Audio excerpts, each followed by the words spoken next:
नमस्कार मित्रों, स्वागत है आप सभी का आपके अपने चैनल गणित एकेडमी में। तो आज के वीडियो सेशन में हम आरआरबी एएलपी का एक पूरा कंप्लीट स्ट्रेटजी यहाँ पे डिस्कस करने वाले हैं। तो जहाँ पे कि मैं एएलपी का आपका जॉब डिटेल के बारे में बात करूंगा कि क्या आपका जॉब प्रोस्पेक्ट रहेगा, क्या करियर ग्रोथ रहेगा। यहाँ पे आपका कंप्लीट सिलेक्शन जर्नी, ठीक है, आपको कैसे कहाँ से कितना क्वेश्चन सीबीटी 1 में अटेम्प्ट करना है, कितना क्वेश्चन सीबीटी 2 में अटेम्प्ट करना है, सीबीएटी क्या होता है, डॉक्यूमेंट वेरिफिकेशन और मेडिकल एग्जाम क्या होता है, फिर आपका ऑन जॉब ट्रेनिंग कैसे होने वाला है, फाइनल इवैल्यूएशन, इन सब के ऊपर बात होगा। फिर आपका मैं कंप्लीट सिलेबस यहाँ पे बात करने वाला हूँ, साथ ही यहाँ पे टाइम आपको कैसे मैनेज करना है सीबीटी 1 में, सीबीटी 2 में, यहाँ पे साथ ही आपका जो सीबीटी 2 में जो पार्ट ए है वो पार्ट आपका सीबीटी 1 से कैसे सिमिलर है, और जो पार्ट बी है आपका यहाँ पे जो कि रेस्पेक्टिव ट्रेड होने वाला है आपका इलेक्ट्रिकल, इलेक्ट्रॉनिक, मैकेनिकल या ऑटोमोबाइल में, तो उसका भी मैं यहाँ पे पूरा आप लोगों का सिलेबस डिस्कस करूंगा। प्रिपेयर कैसे करना है ये भी डिस्कस होने वाला है। साथ ही कंप्यूटर बेस्ड एप्टीट्यूड टेस्ट यहाँ पे आपका क्या होने वाला है, एक एक पेपर। साथ ही जो मैथ्स का सिलेबस, इंपॉर्टेंट टॉपिक्स यहाँ पे रीजनिंग और उसका इंपॉर्टेंट टॉपिक पूरा सिलेबस, जनरल साइंस का क्या होने वाला है, टॉपिक बाय टॉपिक यहाँ पे हम पूरा चीज डिस्कस करेंगे। साथ ही एक्स्ट्रा टॉपिक्स जो है आपका सीबीटी 2 में उसको भी डिस्कस करेंगे। General knowledge, books and resources आपका यहाँ पे होने वाला है। इंपॉर्टेंट टिप्स में आप कैसे बिना कोचिंग का क्या आप कोई आरआरबी एग्जाम को क्लियर कर सकते हैं, आरआरबी एएलपी एग्जाम को, तो ये सब चीजों के ऊपर हमारा डिस्कशन होने वाला है। साथ ही यहाँ पे अगर आप कोई मिस्टेक कर रहे हो तो उसको कैसे अवॉइड करना है, और ऐसे मिस्टेक्स जो कि आपको आपका एग्जाम में खराब नंबर या सिलेक्शन ही ना होने दे, तो ये सब मिस्टेक्स को आपको अवॉइड कैसे करना है, इन सब के ऊपर चर्चा होगा। साथ ही यहाँ पे मैंने आप लोगों के लिए एक जो है टाइम टेबल भी लाया हुआ है। तो वीडियो सेशन में मैं आपसे बोलूंगा कि एंड तक पूरा बने रहिए। मैं आप लोगों के लिए ये एक वन वीडियो है पूरा, जिसमें कि आपको पूरा प्रिपरेशन स्ट्रेटेजी के साथ साथ आपको कहाँ से क्या पढ़ना है, आपका सिलेक्शन पूरा पक्का हो जाएगा अगर आप वीडियो को अच्छे से देखते हैं, ठीक है। तो चलिए फिर मैं वीडियो सेशन को यहाँ पे स्टार्ट करता हूँ। तो सबसे पहले यहाँ पे जो है एएलपी का आपका जॉब डिटेल का अगर मैं बात करूँ यहाँ पे, तो ये कैसा जॉब है, तो मिनिस्ट्री ऑफ रेलवे का गवर्नमेंट जॉब है। तो यहाँ पे लास्ट डेट अप्लाई करने का जो आपका है, ये आपका 19 फरवरी होने वाला है। तो लिंक मैं नीचे डिस्क्रिप्शन में दे दूंगा ऑफिशियल नोटिफिकेशन का, और साथ ही आपको कहाँ से अप्लाई करना है।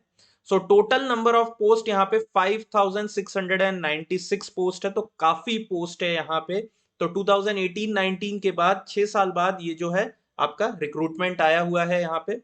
तो यहाँ पे आपका जो है 4 डिवीजन यहाँ पे है, CBT 1, CBT 2, CBAT, computer based aptitude test, computer based test, और यहाँ पे डॉक्यूमेंट वेरिफिकेशन और मेडिकल, इन 4 स्टेजेस में आपका सिलेक्शन होने वाला है।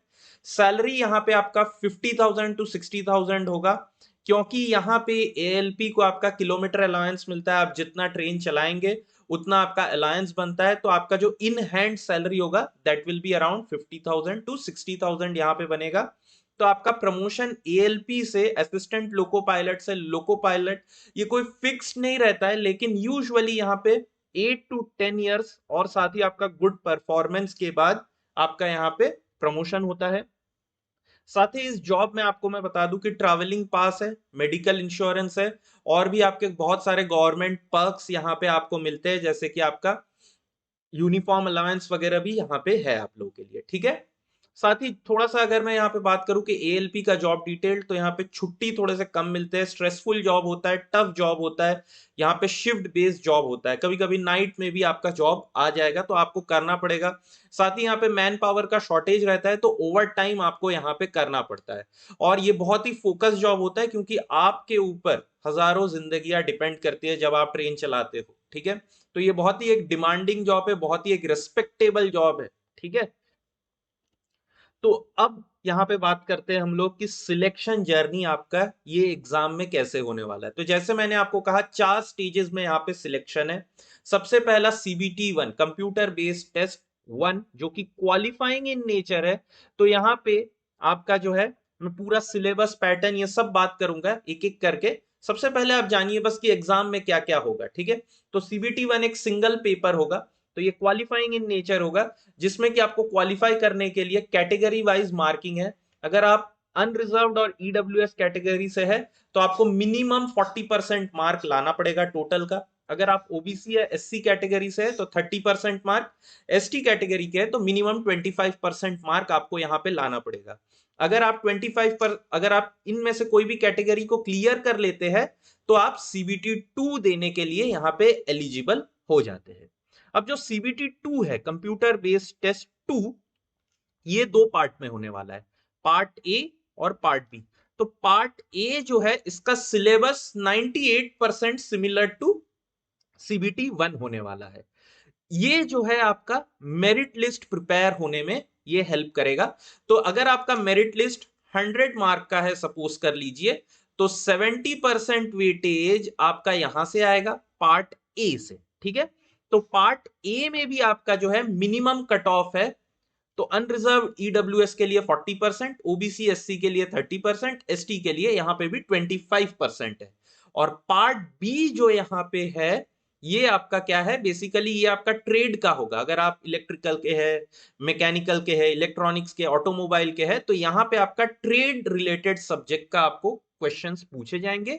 और ये सिर्फ क्वालिफाइंग इन नेचर है। यहाँ पे all category, unreserved, EWS, OBC, SC, ST, सबके लिए यहाँ पे 35% आपको मार्क्स लाना है टोटल पार्ट बी का जितना होगा, ठीक है। तो अगर आप ये दोनों भी क्वालिफाई कर लेते हैं यहाँ पे, तो उसके बाद आपको कंप्यूटर बेस्ड एप्टीट्यूड टेस्ट में बुलाया जाएगा।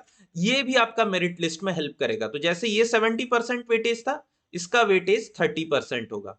तो यहाँ पे अलग अलग टेस्ट होंगे, डिविजन होंगे, 6 डिवीजन या 7 डिविजन है यहाँ पे। आपको सब में मिनिमम 42 मार्क्स लाने हैं, मतलब टी स्कोर होता है यहाँ पे। आपको मिनिमम हर एक को क्वालिफाई करना है। अगर आप एक भी एग्जाम में फेल हो जाते हैं तो यहाँ पे आपको फेल कर दिया जाएगा। कोई भी डरने वाली बात नहीं है, ये सब एग्जाम बहुत ही सिंपल होते हैं। बस आपको टाइम मैनेज करना आना चाहिए और आपको प्रॉपरली फोकस और प्रैक्टिस में रहना चाहिए। ऐसा नहीं कि ये 6 या जो भी जितने भी टेस्ट है ये बहुत डिफिकल्ट होते हैं, एकदम सिंपल होते हैं, ठीक है। आप आसानी से प्रिपेयर कर सकते हो इसको। तो सीबीएटी में मैंने क्या बोला कि ये मेरिट लिस्ट प्रिपेयर होने में 30% वेटेज आपको देता है, ठीक है। तो एक बार ये होने के बाद आपका आ जाता है डॉक्यूमेंट वेरिफिकेशन और मेडिकल। तो सबसे ज्यादा जो प्रॉब्लम होता है ना डॉक्यूमेंट वेरिफिकेशन में, वो हो जाता है आप अगर कोई फेक डॉक्यूमेंट डाल रहे हो तो, ठीक है। फेक डॉक्यूमेंट बिल्कुल भी ना डाले, क्योंकि वहां पे जाके पता चल ही जाता है। और सपोज कीजिए अगर पता नहीं चलता है, बाद में किसी टाइम अगर पता चला, तो आपका नौकरी फोरफिट हो जाएगा, कैंसिल कर दिया जाएगा आपका रिक्रूटमेंट। तो फेक फॉर्ज डॉक्यूमेंट, नकली डॉक्यूमेंट यहाँ पे मत दीजिएगा। दूसरा जो सबसे बड़ा प्रॉब्लम हो जाता है डॉक्यूमेंट वेरिफिकेशन में, नाम का, नेम या फैक्ट्स का, ठीक है। बहुत से बार क्या होता है, जैसे कि मेरा नाम है राहुल डे। अब सपोज कर लीजिए कि मेरे आधार कार्ड या जो भी गवर्नमेंट कोई दूसरे में हो सकता है, शायद डे राहुल हो जाए, ठीक है। कोई दूसरे में क्या हो कि आपका मेरा नाम ऐसे लिख दिया जाए राहुल, बीच में मेरे फादर का नाम डाल दिया गया हो, ठीक है, और फिर नेम लिखा गया हो। तो इससे प्रॉब्लम ये हो जाता है ना कि आपको जब आप डॉक्यूमेंट लेके जाओगे तो वहां पे ना आपको रिजेक्ट कर दिया जाएगा, बोलेगा कि ये 3 अलग अलग पर्सन है। तो अगर ऐसा कभी भी कोई भी प्रॉब्लम, या अगर आपका डेट ऑफ बर्थ कुछ दूसरा हो और आपका 10th के मार्कशीट में कुछ दूसरा लिखा हुआ है, तो इन सब को ना आपको क्या करना है कि आपको प्रॉपरली एक एफिडेविट बना के ये बोलना है कि नहीं, ये तीनों आदमी एक सिंगल आदमी है, या ये तीनों आदमी का बर्थ, डेट ऑफ बर्थ मतलब एक सिंगल आदमी का डेट ऑफ बर्थ जो भी है, ये आपको एफिडेविट बनवा लेना है अभी से, ठीक है। तो डॉक्यूमेंट वेरिफिकेशन में ये प्रॉब्लम होता है। नेक्स्ट आ जाता है मेडिकल में भी बहुत से टाइम इश्यूज आ जाते हैं। तो मेडिकल के लिए मैं आप लोगों को बोलूंगा, अगर कोई भी आप एग्जाम लिख रहे हो, नहीं लिख रहे हो, फिर भी आपको डेली एक क्या करना है, वर्कआउट करना चाहिए। यहाँ पे डेली 15 से 20 मिनट आप यहाँ पे एक्सरसाइज कीजिएगा, ठीक है। अगर आप यहां तक हो जाते हैं तो आप रेलवे जॉब में सिलेक्टेड हो गए, आप एएलपी बन गए हैं। उसके बाद क्या आ जाता है, आपका ऑन जॉब ट्रेनिंग रहता है। यहाँ पे 1 ईयर का ऑन जॉब ट्रेनिंग आपका रहेगा। उसके बाद लास्ट में आपका एक एग्जाम होगा, इसमें सभी लोग पास हो जाते हैं, फाइनल इवेल्युएशन होगा। सब लोग पास होने के बाद आपका प्रोबेशन कंप्लीट, आप परमानेंट एम्प्लॉय बन जाते हैं। तो ये आपका टोटल सिलेक्शन जर्नी है यहाँ पे, ठीक है। नेक्स्ट अब बात करते हैं कंप्लीट सिलेबस का। देखिए यहाँ पे अभी टॉपिक जो है मैं आगे आप लोगों से बात करूंगा सीबीटी 1 सीबीटी 2 का। अभी एक एक करके बात कर लेते हैं कि यहाँ पे पैटर्न क्या होने वाला है ना। तो जो कंप्यूटर बेस्ड टेस्ट 1 है, यहाँ पे आप देख लीजिए कि यहाँ पे 4 सब्जेक्ट से आपको सवाल पूछे जाएंगे, मैथ्स, रीजनिंग, जनरल साइंस और जनरल नॉलेज से। ठीक है, तो मैथ्स के यहाँ पे 20 क्वेश्चन आएंगे आपके पास, रीजनिंग के 25, साइंस के 20 और जनरल नॉलेज के 10। तो यहाँ पे आपका जो है इंडिविजुअल कट ऑफ कोई भी सब्जेक्ट में नहीं है, यहाँ पे ये क्वालिफाइंग इन नेचर है, ध्यान दीजिएगा। तो यहाँ पे टोटल में आपके पास 75 क्वेश्चन है, total time 60 minutes, total mark यहाँ पे आपका जो है 75 मार्क। एक करेक्ट क्वेश्चन के लिए एक +1 मार्क, अगर आप गलत करते हैं तो नेगेटिव -1/3 होगा। तो अगर मैं उस हिसाब से चलूं तो यहाँ पे मिनिमम मार्क कितना आ जाता है आपका, मिनिमम मार्क यहाँ पे देखिए अनरिजर्व्ड और ईडब्ल्यूएस के लिए 30, ओबीसी एससी के लिए 22.5 मतलब 23 मार्क्स आपके होने चाहिए, एससी एसटी के लिए 18.75 या 19 मार्क्स यहाँ पे आप पकड़ लीजिए। तो आप इस हिसाब से ही प्रिपेयर करिए कि आपको इतने सही क्वेश्चंस बनाने पड़ेंगे। ठीक है, इतने सही सही क्वेश्चंस बनाने पड़ेंगे। लेकिन अब आप सोचोगे कि कंप्यूटर बेस्ड टेस्ट 1 तो क्वालिफाइंग है, बस मैं इतना ही 30 क्वेश्चन के लिए प्रिपेयर कर लेता हूं। लेकिन ध्यान रहे कि part A computer based test में भी है, जो कि आपका मेरिट लिस्ट डिसाइड करेगा। तो ये नहीं कि आपने बस सोच लिया कि मैथ्स का पूरा कंप्लीट पढ़ लेता हूं, रीजनिंग के 2-3 सवाल तो बन ही जाएंगे, साइंस के भी 2-3 तो हो जाएगा मेरा। नहीं, ऐसे नहीं करना है। अगर आपको यहां पे करना है तो आप कोई भी 3 सब्जेक्ट चूज कर लीजिए। जैसे अगर मेरे को ये एग्जाम के लिए प्रिपेयर करना है तो मैं मैथ्स, रीजनिंग और साइंस पे सबसे ज्यादा फोकस करूंगा, सबसे ज्यादा फोकस करूंगा। क्यों? क्योंकि देखिए कंप्यूटर बेस्ड टेस्ट में भी मैथ्स में आपका 25 क्वेश्चन आने वाला है, रीजनिंग में 25 और साइंस में 40 क्वेश्चन। तो इन तीनों सब्जेक्ट में अगर आप फोकस कर लेंगे ना तो आपका सीबीटी 1 तो प्रिपेयर होगा ही होगा, सीबीटी 2 का पार्ट ए भी प्रिपेयर हो जाएगा। तो मैथ्स, रीजनिंग और साइंस पे सबसे ज्यादा फोकस। ऐसे नहीं कि जनरल नॉलेज को अवॉइड कर देना है, जनरल नॉलेज भी आप कर लेना। ठीक है, अब थोड़ा सा यहाँ पे टाइम का अगर मैं बात करूं कि ये एग्जाम जो है यहाँ पे 75 क्वेश्चन 60 मिनट, मतलब यहाँ पे ऑन एन एवरेज आपको एक क्वेश्चन के लिए 60/75, मतलब अगर यहाँ पे करूं मैं तो अप्रोक्सीमेटली ये आपका आ जा रहा है कितना, 60 तो हो गया 12 और यहाँ 14 6 7, अप्रोक्सीमेटली ये हो जाएगा आपका 48 सेकंड्स के आसपास होने वाला है एक क्वेश्चन का। ठीक है, तो आपको एक क्वेश्चन सॉल्व करने के लिए यहाँ पे 48 to 50 सेकंड मिलने वाला है अगर आप पूरा क्वेश्चन अटेम्प्ट करते हो। लेकिन आपका एम यहाँ पे पूरे क्वेश्चन अटेम्प्ट करने का नहीं होना चाहिए, आपका यहाँ पे एम होना चाहिए कि करेक्ट क्वेश्चन ज्यादा हो जितना हो सके। अगर आप सपोज कीजिए कि 50 क्वेश्चन अटेम्प्ट कर रहे हैं तो आपका एम ये होना चाहिए कि मेरा 50 में से 50 क्वेश्चन करेक्ट हो यहाँ पे। ठीक है, तो इस चीज का ध्यान रखेंगे कि जब भी आप यहाँ पे सीबीटी 1 या सीबीटी 2 के लिए जा रहे हैं, आपका मेन एम होना चाहिए कि आप करेक्ट क्वेश्चन, यहाँ पे number of correct question versus number of wrong question आपका जो है इसका रेशियो आपका ज्यादा होना चाहिए। मतलब क्या, correct question by wrong question, इसका रेशियो हमेशा ज्यादा होना चाहिए आपका। ठीक है, हमेशा वेरी वेरी ग्रेटर देन 1 होना चाहिए। ठीक है, दूसरा अब बात करेंगे हम लोग कंप्यूटर बेस्ड टेस्ट 2 का। तो यहाँ पे पार्ट ए जो है ये मेरिट आपका डिसाइड करेगा। तो टोटल मार्क्स का 70% वेटेज पार्ट ए को दिया जाएगा, जहां पे कि मैथ्स के 25 सवाल, रीजनिंग के 25, साइंस के 40 और जनरल नॉलेज के फिर से 10 सवाल यहाँ पे होंगे। ठीक है, यहाँ पे आपका 100 क्वेश्चन 90 मिनट का होने वाला है। ठीक है, तो जैसे कि आप यहाँ पे देख सकते हो टोटल नंबर ऑफ क्वेश्चंस यहाँ पे जो है आपका 100 है। ठीक है, टोटल टाइम 90 मिनट है, टोटल मार्क यहाँ पे आपके 100 मार्क का होगा, साथ ही नेगेटिव मार्किंग यहाँ पे 1/3 -1/3। तो मिनिमम मार्क यहाँ पे आपका जो है क्वालिफिकेशन के लिए अनरिजर्व्ड और ईडब्ल्यूएस के लिए मिनिमम 40 मार्क, ओबीसी एससी के लिए 30, एसटी के लिए यहाँ पे 25 मार्क आपका होना है। ठीक है, तो यहाँ पे टाइम थोड़ा सा आपको ज्यादा मिलेगा कंपेयर टू सीबीटी 1 का जो आपका एग्जाम था। ठीक है, अब बात करते हैं पार्ट बी का। तो यहाँ पे क्वेश्चन फ्रॉम रेस्पेक्टिव ट्रेड होगा। यहाँ पे आपका आई थिंक 75 मिनट में 60 क्वेश्चन आपको बनाने हैं, ठीक है, मैं लिखना भूल गया हूं, 75 मिनट में 60 क्वेश्चन। तो यहां पे आपको बेसिकली आपका ट्रेड डिसाइड करना है। तो यहां पे एक चीज बोल दूं, अगर आप डिप्लोमा या आईटीआई के हैं तो आपका ट्रेड का आपको सब्जेक्ट ले लेना है। अगर आप बीई बीटेक के हैं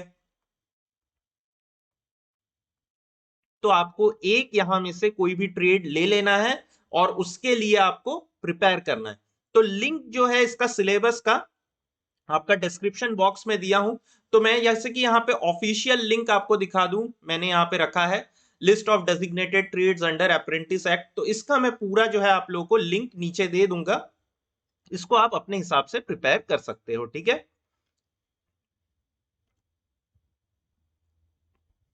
नेक्स्ट आपका आ जाता है कंप्यूटर बेस्ड एप्टीट्यूड टेस्ट। तो ये भी बेसिकली आपका जो है ये आपका मेरिट डिसाइड करेगा। मेरिट का 30% वेटेज आपका कंप्यूटर बेस्ड एप्टीट्यूड टेस्ट को मिलने वाला है। तो ये बेसिकली एक साइकोलॉजिकल टेस्ट होगा, आपका रिएक्शन टाइम, कंसंट्रेशन, ये सब यहाँ पे पता चलने वाला है। सो बेसिकली आपका टेस्ट यहाँ पे जो होगा वो मेमोरी पे होगा, डायरेक्शन पे होगा, परसेप्चुअल स्पीड और कंसंट्रेशन। तो ये यहाँ पे कोई भी no negative marking, no negative marking, ठीक है। तो यहां पे बेसिकली क्या होगा, आपको एक डायग्राम दिखाया जाएगा, उसको फिर आपको मेमोराइज करने बोले जाएगा। जैसे कि 10 सेकंड के लिए एक डायग्राम दिखाया गया, उसमें पेन होगा, पेंसिल होगा, इरेजर होगा, ये सब दिया जाएगा। फिर आपसे पूछा जाएगा ये जो भी ऑब्जेक्ट होंगे ना, पेन पेंसिल या जो भी ऑब्जेक्ट है, इनको कुछ नंबर दिए जाएंगे। 10 सेकंड आप या 15 सेकंड आपको दिखाया जाएगा वो इमेज। उसके बाद फिर आपसे पूछा जाएगा कि रेस्पेक्टिव ये ऑब्जेक्ट का बताइए क्या नंबर होगा। फिर आपको डायरेक्शन दिया जाएगा यहाँ पे कि आप इस डायरेक्शन पे जा रहे हो, ठीक है। तो आपका ट्रेन कौन से डायरेक्शन पे जाना चाहिए, परसेप्चुअल स्पीड के ऊपर। मतलब ये आप बोल सकते हो कि काइंड ऑफ साइकोलॉजिकल टेस्ट। और यहां पे ना है बेसिकली क्या है, ये आपका रिएक्शन टाइम, कंसंट्रेशन और आप कितना मेंटली फोकस रहते हो, एजाइल रहते हो, इसको टेस्ट किया जाएगा। तो अगर आप यहाँ पे अटेंटिवली इस एग्जाम को देंगे ना, तो ये कोई भी टफ एग्जाम नहीं होता इसको क्लियर करना। बाकी जो भी हमने 2 स्टेजेस देखे, सबसे इजी ये सीबीएटी होता है, सीबीएटी टेस्ट जो है, ठीक है। यहाँ पे बस आपको फोकस में रहना है जितना भी आपका पूरा आप एग्जाम लिख रहे हो उस टाइम पे, ठीक है। अब सिलेबस की बात कर लूं अगर सीबीटी 1 और सीबीटी 2 का, तो जैसे कि आप देख सक रहे हो कि मैंने 2018 का आरआरबी एएलपी में जितने भी शिफ्ट था वो सारे शिफ्ट के मैंने क्वेश्चंस को यहाँ पे कंपाइल किया है, total number of questions versus topic का, ठीक है। Mensuration, decimal and fraction, LCM, HCF, number system, तो पूरे जितने भी मैथ्स के टॉपिक है और नंबर ऑफ क्वेश्चंस मैंने इसको लिया है। तो आप देख सकते हो कि यहाँ पे मैंने वेटेज भी दे दिया है। तो इससे आपको फायदा क्या होगा प्रिपरेशन के टाइम में, कि आपको पता रहेगा कि इंपॉर्टेंट टॉपिक कौन सा है। और अगर आपको स्किप करना है कोई चीज, ठीक है, कोई टॉपिक सपोज करो कि बोट एंड स्ट्रीम मेरे को स्किप करना है, तो मैं देख रहा हूं ये लोअर एंड पे है, ठीक है, तो मैं इसको स्किप कर सकता हूं। लेकिन वही अगर कोई देख रहा हूं कि मैं एज प्रॉब्लम है, अगर मेरे को एज से प्रॉब्लम में डिफिकल्टी होता है सॉल्व करने में, और अगर मैं सोच लिया कि उसको स्किप कर दूं, तो मैं ये देख सकता हूं कि नहीं, ये तो ऊपर के साइड में ज्यादा क्वेश्चन पूछे जाते हैं तो प्रोबेबिलिटी ज्यादा है यहाँ पे, तो इसको स्किप नहीं करना है, ठीक है। तो बेसिकली यहाँ पे मैंने पूरा सिलेबस आपको दिया है वर्सेस उसका इंपॉर्टेंस कितना है। तो मैथ्स का सिलेबस आप लोग यहाँ पे स्क्रीनशॉट ले लीजिएगा। मैं आप लोग को एक काम भी करूंगा कि ये जो पूरा मैं प्रेजेंटेशन दे रहा हूं, इसका मैं पूरा आप लोग को पीडीएफ में अपने टेलीग्राम ग्रुप पे अपलोड कर दूंगा, आप लोग वहां से इसको कॉपी कर लीजिएगा, ठीक है। नेक्स्ट अगर रीजनिंग की बात करूं तो रीजनिंग में भी मैंने सेम यहाँ पे आप देख सकते हो classification, syllogism, statement and conclusion, analogy, puzzle test, ये सब का क्वेश्चन मतलब topic versus number of question 2018 में कितनी बार पूछा गया है, सारे सेट में टोटल 30 या 35 सेट्स को मैंने कंपाइल, सॉरी 30 सेट को यहाँ पे कंपाइल किया था। तो उन सारे को आप देख के यहाँ पे देख सकते हो, ठीक है। नेक्स्ट जनरल साइंस का ऐसा कोई टॉपिक वाइज तो नहीं था, मैंने यहाँ पे क्या है सब्जेक्ट वाइज, क्योंकि जनरल साइंस में टोटल 5 यहाँ पे टॉपिक है, physics, chemistry, biology, computer science, environment और इकोलॉजी। तो उस बेसिस पे किए हम मैंने, ठीक है। अभी अगर आप यहाँ पे स्मार्ट स्टूडेंट हो तो आप यहाँ पे आपको पता है कि फोकस किस पे ज्यादा करना है, फिजिक्स, केमिस्ट्री और बायोलॉजी। अगर आप इंजीनियरिंग के स्टूडेंट हो तो जो कंप्यूटर के सवाल आपसे पूछे जाएंगे ना वो बहुत ही इजीली से आपसे बन जाएगा। लेकिन अगर आप डिप्लोमा या आईटीआई के हो तो यहाँ पे थोड़ा सा डिफिकल्टी होने वाला है। साथ ही एनवायरमेंट और इकोलॉजी तो आपको पढ़ना पड़ेगा यहाँ पे, ठीक है। लेकिन अगर आप डिप्लोमा से हो या आप अगर बीटेक से हो तो फिजिक्स, केमिस्ट्री, बायोलॉजी आप क्योंकि तीनों क्लास 10th लेवल तक तो पढ़े ही हुए हो और क्लास 10th लेवल के क्वेश्चन पूछे जाएंगे तो आप तीनों सेम हो। बस इंजीनियर्स को थोड़ा सा एडवांटेज मिलेगा कंप्यूटर वाले टॉपिक में, ठीक है। अब यहां पे अगर मैं बात करूं कि फिजिक्स का क्या है टॉपिक, तो आप देख सकते हो मैंने पूरे को यहां पे लिख के रखा है, ठीक है। केमिस्ट्री के लिए क्या है, बायोलॉजी के लिए यहां पे क्या है, कंप्यूटर के लिए क्या आने वाला है, एनवायरमेंट एंड इकोलॉजी में यहां पे क्या है, ठीक है। तो ये जो है बेसिकली ये common for CBT 1 and CBT 2 का पार्ट ए, ये कॉमन है। ये जो टॉपिक्स लिखा हूं मैं ये दोनों में कॉमन है। लेकिन सीबीटी 2 में पार्ट ए में कुछ एक्स्ट्रा टॉपिक भी है। वो एक्स्ट्रा टॉपिक मैंने लिखा है यहाँ पे, साइंस में है, specially engineering drawing, occupational safety and hazard, आपका एनवायरमेंटल हेल्थ और आईटी लिटरेसी। तो इसके लिए डरिए मत, मैं आप लोगों को एक अलग से पूरा नोट्स इसका दे दूंगा, सिंपल सा नोट्स, ठीक है। नोट्स दे दूंगा मेरे टेलीग्राम ग्रुप पे, तो आप लोग वहां से डाउनलोड कर लीजिएगा। टेलीग्राम ग्रुप है मेरा RRB_ALP 24, आप लोग वहां से जरूर डाउनलोड कर लीजिएगा, मैं उसमें दे दूंगा। तो यहाँ पे बीटेक को थोड़ा सा एडवांटेज होगा क्योंकि ये सब ये आप फर्स्ट ईयर में पढ़ते हो और ये जितने भी सब्जेक्ट है ये आपके इलेक्टिव्स में रहता है। लेकिन मैं एक चीज बोल दूं, अगर आप आईटीआई डिप्लोमा के हो, अगर आप ये टॉपिक स्किप भी कर देते हो तो कोई डरने वाली बात नहीं है। आप बाकी टॉपिक्स को बहुत अच्छे से प्रिपेयर करिए, आपका सिलेक्शन फिर भी पक्का है, ठीक है। नेक्स्ट बात करूं अगर जनरल नॉलेज का, तो देखिए जनरल नॉलेज यहां पे मैं बताऊंगा, अगर आप न्यूज़पेपर या डेली न्यूज देखते हैं तो आपको यहाँ पे ज्यादा मेहनत करने का नहीं पड़ेगा। यहाँ पे अगर आप लास्ट मैं बात करूं कि कितने साल का अगर आप प्रिपेयर करने ही वाले हो तो कितने साल का कंटेंट आपको देखना चाहिए, तो लास्ट यहाँ पे 1 से 2 साल का कंटेंट। मैं तो बोलूंगा अगर मुझे प्रिपेयर करना है तो मैं सिर्फ लास्ट 1 साल का कंटेंट देख लूंगा यहाँ पे।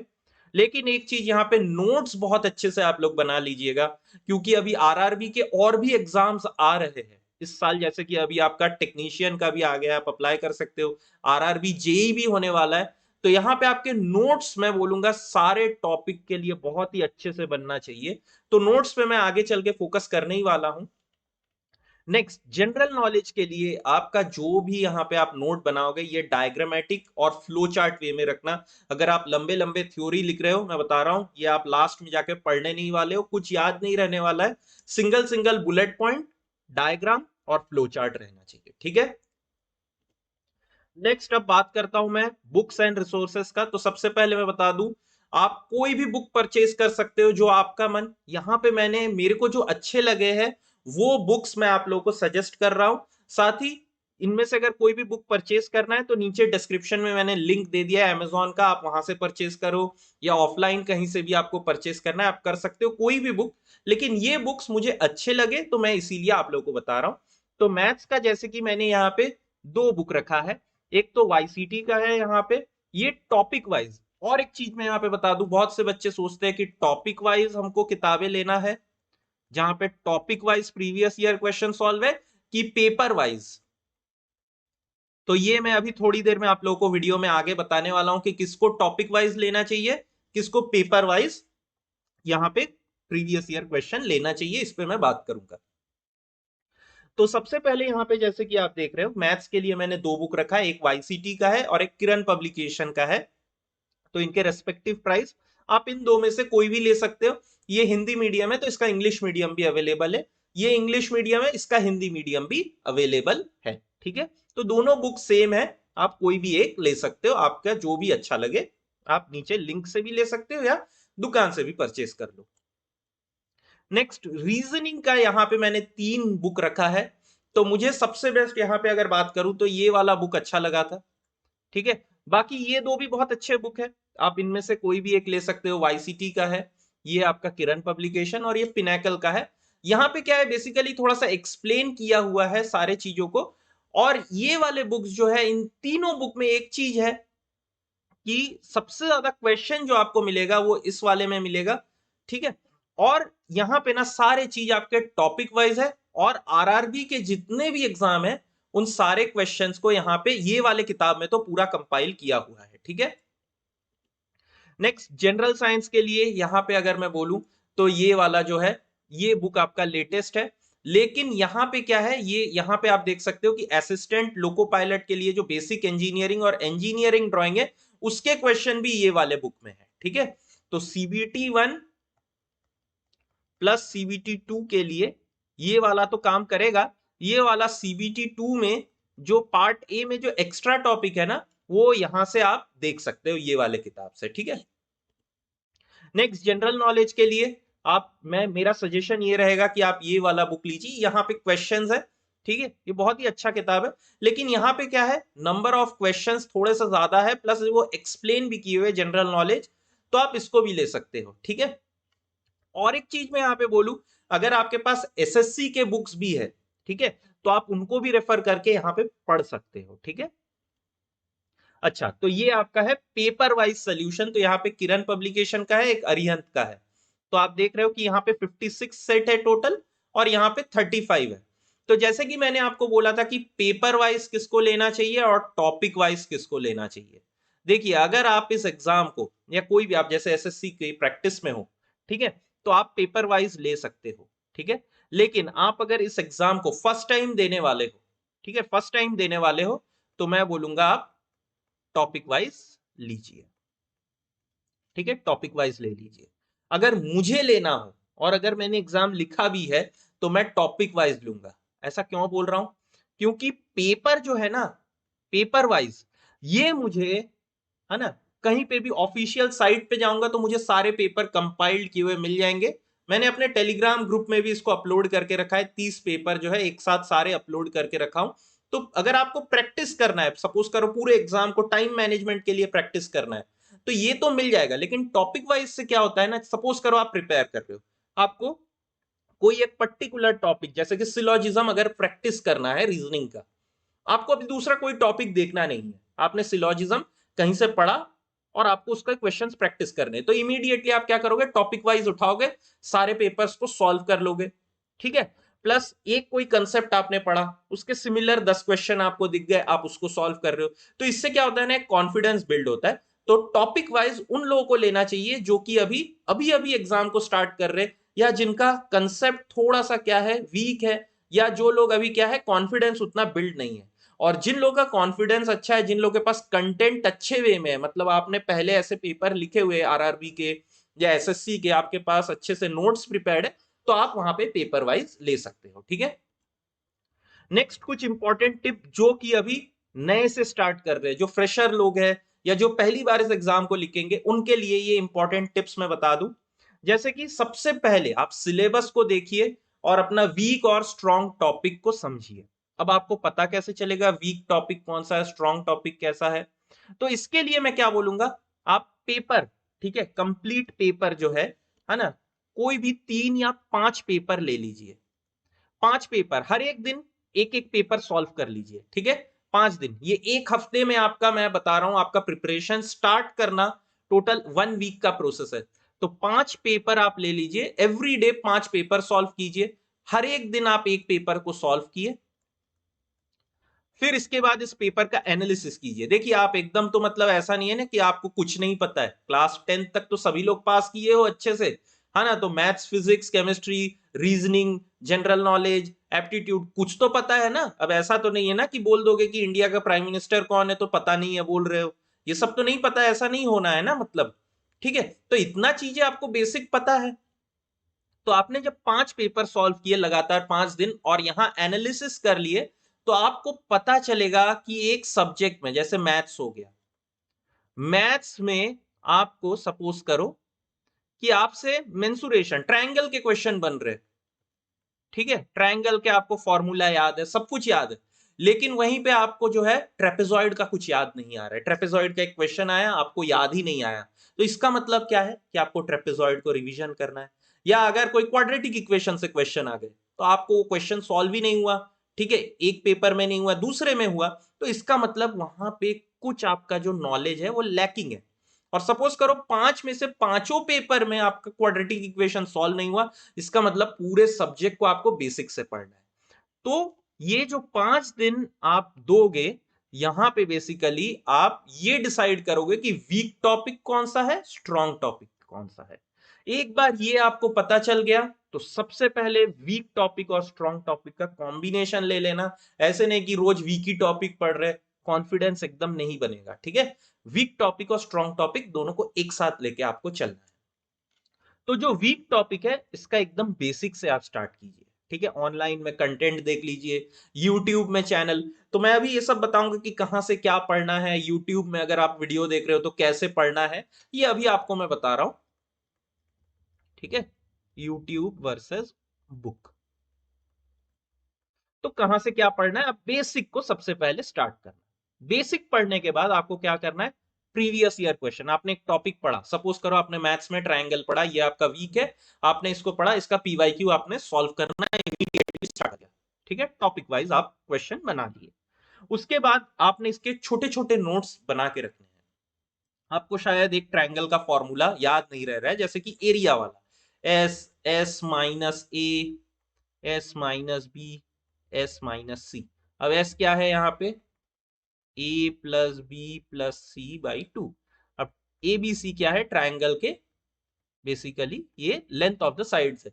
सपोज करो ये फॉर्मूला आपको याद नहीं हो रहा है, तो ये आप अपने कॉपी में लिख के रख लिए। अब आपको इसको रिवाइज करना है एवरी सेकेंड डे या एवरी थर्ड डे, तो इससे क्या होगा, आपको फॉर्मूला याद रहेगा, साथ ही जो क्वेश्चंस है वो भी आपको रिपीटेडली बनाते रहना है।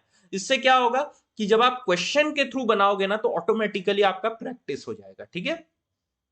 फिर उसके बाद क्या है, आप टेस्ट में जो भी टॉपिक उसको टेस्ट करिए कि आपका वीक वाला टॉपिक क्या स्ट्रॉन्ग वाले में आ गया। अगर स्ट्रॉन्ग वाले में आ गया तो इसका मतलब इट्स ओके, आपको सिर्फ कंटिन्यूअस रिवीजन में रखना है, ठीक है। और जो स्ट्रॉन्ग टॉपिक है इसको मैं बोलूंगा, देखिए अगर आप बिना पढ़े 5 पेपर में से इन टॉपिक्स को बना सकते हो, ठीक है, बिना रिवीजन के, तो इसका मतलब यहां पे आपको रिवीजन भी नहीं चाहिए, क्योंकि आपने क्लास 10th के बाद तो अभी पढ़ रहे हो, या अगर आप प्रैक्टिस में हो अभी, तो अभी कुछ टाइम तो निकल गया है ना, उसके बाद ही ना आप ये टॉपिक देख रहे हो। अगर वो क्वेश्चन फिर भी बन रहे हैं तो वहां पे रिवीजन कम चाहिए, बस आप प्रैक्टिस वहां पे करते रहिएगा पीवाईक्यू और टेस्ट सीरीज के द्वारा, ठीक है। अब मिनिमम आपको डेली अभी से स्टडी करना है 6 घंटे मिनिमम, ठीक है। मैंने आगे जो टाइम टेबल भी दिया है ये 6 घंटे के हिसाब से आपका है, ठीक है। तो मिनिमम 6 घंटे आपको डेली प्रिपेयर करना है। और एक चीज मैं बोलूंगा कि अपने खुद के नोट्स आप खुद बनाइए, क्योंकि अगर आप कोई चीज लिखते हो ना तो वो आपके समझ के अनुसार आप लिखते हो, ठीक है, आपके समझ के अनुसार। अब जो दूसरे व्यक्ति का आप नोट्स पढ़ोगे वो बेसिकली वो उसका सोच है, ठीक है, उसने क्या सोचा होगा उस मोमेंट में एक चीज को पढ़ के, वो इंफॉर्मेशन को कैसे प्रोसेस किया होगा और फिर उसको नोट डाउन किया होगा, तो वो उसका सोच रहा होगा, ठीक है। तो हमेशा अपने नोट्स खुद अपने हाथों से बनाएं, थोड़ा अच्छा बनाएं जिससे कि पढ़ के आपको आगे अच्छा लगे, ठीक है। Fourth point, don't join any coaching, कोई भी कोर्स नहीं परचेस करना है यहाँ पे, किसी का भी हो। यहाँ पे लेकिन मैंने एक स्टार मार्क रखा है, कोर्स किसे नहीं ज्वाइन करना चाहिए, तो उनको ज्वाइन नहीं करना चाहिए जिनका की week topic is very very less than strong topic, मतलब आपके स्ट्रॉन्ग टॉपिक ज्यादा है, ठीक है। तो आपको कोचिंग यहां पे ज्वाइन नहीं करना चाहिए। लेकिन अगर आप देख रहे हो कि मैथ्स फिजिक्स केमिस्ट्री इन सब तो है ही, इसमें आपको कुछ समझ ही नहीं आ रहा है, कुछ याद नहीं है, ठीक है, साथ ही आप रीजनिंग भी नहीं कर पा रहे हो, मैथ्स में भी स्ट्रगल कर रहे हो, तो आपको फिर ज्वाइन कर लेना चाहिए कोचिंग, यहां पे मैं बोलूंगा, ठीक है। और एक चीज, start from a single source, तो इसमें मैं बोलूंगा यूट्यूब वर्सेस बुक। अगर जब आप ये 5 दिन दे रहे हो ना, तो इन 5 दिन में ना डेली 1 घंटा निकाल लेना यूट्यूब को रिसर्च करने में, कौन सा कोचिंग, कौन सा आपका जो है टीचर, ठीक है, वो कौन पूरा सब्जेक्ट को पहले पढ़ा चुका है 2018 में, ठीक है, उसका प्लेलिस्ट उठा लेना, वहीं से पढ़ना शुरू कर देना। क्यों मैं ऐसा बोल रहा हूं? अगर आप लाइव क्लास में जाओगे ना, सबसे ज्यादा तो लाइव क्लासेस में ये दिक्कत होता है, जब आप यूट्यूब में फ्री वाला देख रहे हो ना, आधे टाइम आपको बोलते रहेंगे ये कोर्स ले लो, वो कोर्स ले लो, उसको आप स्किप नहीं कर सकते हो, आपको देखना ही पड़ेगा। तो जब आपके पास रिकॉर्डेड रहता है ना, जो यूजफुल कंटेंट होता है उसको आप स्किप कर सकते हो, आगे बढ़ सकते हो, फॉरवर्ड मार सकते हो, ठीक है। तो वो टीचर के आप लेक्चर नोट्स उठा लो जिसने कि पूरा आपका प्लेलिस्ट में सिलेबस कंप्लीट किया है 2018-19 में, और कोई भी एक या दो टीचर को ही सिलेक्ट करना, ये नहीं कि बहुत सारे टीचर को सिलेक्ट कर लिए और फिर सबके वीडियो देख रहे एक एक टॉपिक का, ऐसा नहीं, ठीक है। तो ये चीज करना है। और अगर आपको बुक से पढ़ना है तो सबसे बेस्ट रहेगा एनसीईआरटी। क्लास 7, 8, 9 और 10 का एनसीईआरटी उठाइए। इसमें आपको सारे टॉपिक मैथ्स का मिल जाएगा, सारे टॉपिक साइंस का मिल जाएगा, रीजनिंग आपको अलग से तैयार करना पड़ेगा, ठीक है। तो मेरा आपसे यही रिक्वेस्ट रहेगा कि सिंगल सोर्स यूट्यूब से अगर पढ़ने वाले हो तो इन 5 दिन डेली 1 से 2 घंटे ऐसा कोई टीचर गुरुजी ढूंढ लीजिए जिसने कि पूरा टॉपिक 18-19 में या आगे कभी पूरा कंप्लीट किया हो, पूरे अवेलेबल है उसके, और आपको उसका लेक्चर समझ में आ रहा है, ठीक है। एक्स्ट्रा प्रैक्टिस के लिए मैं यहाँ पे आपसे बोलूंगा कि एसएससी का क्वेश्चन देख लीजिए। बस एसएससी में इंग्लिश रहता है, यहाँ पे इंग्लिश नहीं है, तो ये एक बहुत अच्छी बात है हम जैसे कैंडिडेट लोगों के लिए जिनको कि इंग्लिश में ज्यादा कॉन्फिडेंस नहीं, ठीक है। अब यहां पे बात करता हूं कॉमन मिस्टेक्स टू अवॉइड। सबसे पहला, लैक ऑफ प्लानिंग। अगर आप ये 5 दिन देते ही नहीं हो और ऐसे ही रैंडमली फटाक से उठे एक सुबह और शुरू हो गए कहीं से भी, तो आपको पता ही नहीं आपका वीक टॉपिक और स्ट्रॉन्ग टॉपिक कितना है। नंबर ऑफ टॉपिक्स यहाँ पे आप देख रहे हो कितने सारे हैं, आप कवर ही नहीं कर पाओगे पूरे सिलेबस को, ठीक है।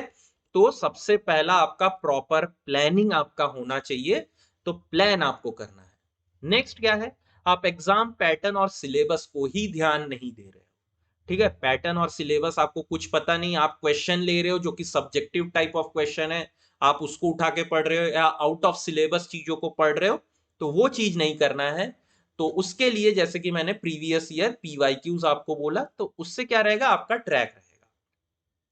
नेक्स्ट, पीवाईक्यू ही आप सॉल्व नहीं कर रहे हो, डायरेक्ट टेस्ट सीरीज ले रहे हो, ऑनलाइन में जो टीचर सवाल पढ़ा रहा है उसको कर रहे हो, नहीं।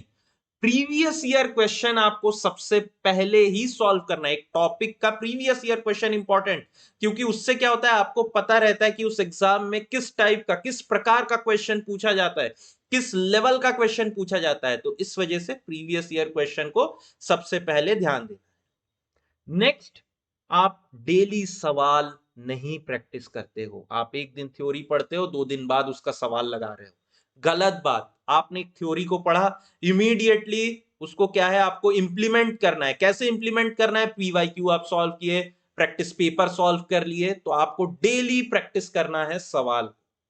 नेक्स्ट आ जाता है क्या, रोट लर्निंग।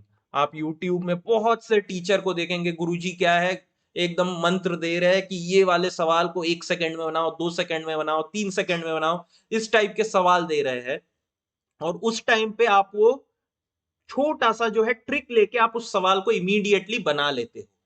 लेकिन एक चीज ध्यान रखना, ट्रिक ना एग्जाम में आप जितना भी रिवीजन करके जाओ, क्या होता है एग्जाम में प्रेशर इतना रहता है ना कि आप ट्रिक भूलने वाले ही हो।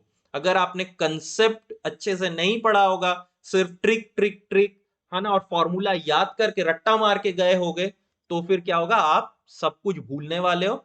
तो बेटर है आप कंसेप्ट से पढ़िए, समझ के पढ़िए, उसके बाद अगर आप ट्रिक को इंप्लीमेंट कर रहे हो तो दैट इज गुड।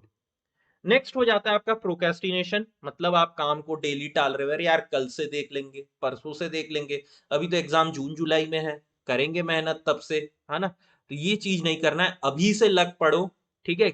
अभी इसके बाद जो रिक्रूटमेंट आएगा वो फिर से 4-5 साल बाद आएगा, ठीक है। तब तक में तो समझ रहे हो, मतलब एज निकल जाएगा आप लोगों का, तो उतने दिन खाली क्यों बैठना, अभी से स्टार्ट कर दो, आपका सिलेक्शन हो जाए, ठीक है। नेक्स्ट आ जाता है लैक ऑफ रिवीजन। तो रिवीजन हमेशा मैंने जैसे कि बोला है कि वीक टॉपिक का ज्यादा होना चाहिए, स्ट्रॉन्ग टॉपिक को भी करना चाहिए, ऐसा नहीं कि बिल्कुल ही नहीं किए, लेकिन उसको थोड़ा कम करना चाहिए। क्यों, क्योंकि वो ऑलरेडी आपका स्ट्रॉन्ग है। सपोज करो कि आपको कवर ड्राइव मारना बहुत अच्छे से आता है ना, आप कोई भी बॉल मतलब जो आपका ऑफसाइड में उसको कवर ड्राइव मार दोगे तो, और आपका पुल शॉट जो है वो वीक है, तो बाउंसर आते ही आप पुल मारते आउट हो जाते हो। तो आप अपने स्ट्रॉन्ग को ज्यादा प्रैक्टिस करोगे कि वीक को करोगे? वीक को करोगे ना, तो सेम रिवीजन भी आप वीक टॉपिक को ज्यादा करोगे। और जो सबसे इंपॉर्टेंट चीज है कि आप अपने सिली मिस्टेक का टेक केयर नहीं कर रहे हो। तो मैंने एक सिली मिस्टेक के लिए एक बहुत ही इन डिटेल अपने चैनल पे वीडियो बनाया है, उसका लिंक मैं आप लोगों को नीचे डिस्क्रिप्शन बॉक्स में दे दूंगा, है ना। तो यहां पे जैसे कि मैं आपको दिखाता हूं,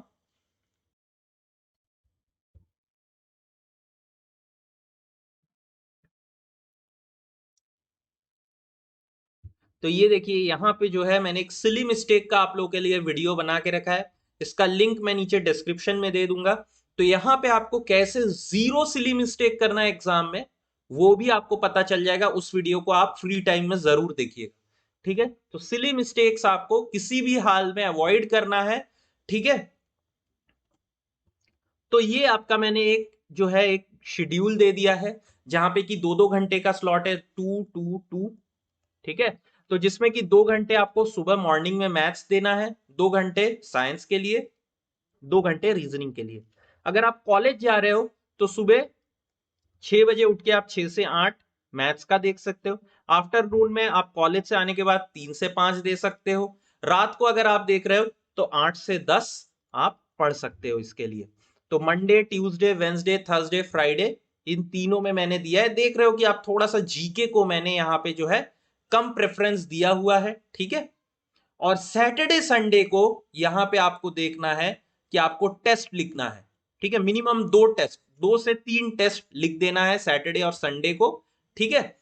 और आफ्टरनून में उस टेस्ट को अच्छे से आपको रिवाइज भी करना है, मतलब सॉरी टेस्ट को बोल रहा हूं, जो आपने पूरा वीक पढ़ा है उसको रिवाइज करना है। देखिए जब आप टेस्ट लिखोगे ना तो उसका एनालिसिस भी इंपॉर्टेंट है, बहुत इंपॉर्टेंट हो जाएगा कि आप टेस्ट को एनालिसिस कर रहे हो कि नहीं, क्योंकि आपको अपना वीक सब्जेक्ट, आपका स्ट्रॉन्ग सब्जेक्ट, ये सब पता होना चाहिए। तो टेस्ट का analysis is very very important. और रात के टाइम जब आप बैठ रहे हो तो आपको फिर वीकली अपडेट लेना है कि आपने पूरे वीक पे क्या पढ़ाई किया है, ठीक है। उस चीज का आपको अपडेट लेना है कि आपने क्या पढ़ाई किया, क्या पढ़ाई नहीं किया है।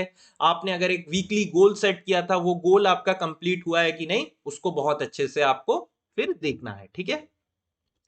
तो इसी के साथ जो है ये वाले वीडियो को मैं एंड कर रहा हूं। अगर आप लोग को और भी कुछ डाउट रहे नीचे कमेंट सेक्शन में जरूर बताएं, और मेरे टेलीग्राम ग्रुप को आप लोग जरूर ज्वाइन कर लीजिएगा, क्योंकि इसमें बहुत ही इंपॉर्टेंट कंटेंट मैं यहाँ पे फॉरवर्ड करते रहता हूँ, ठीक है।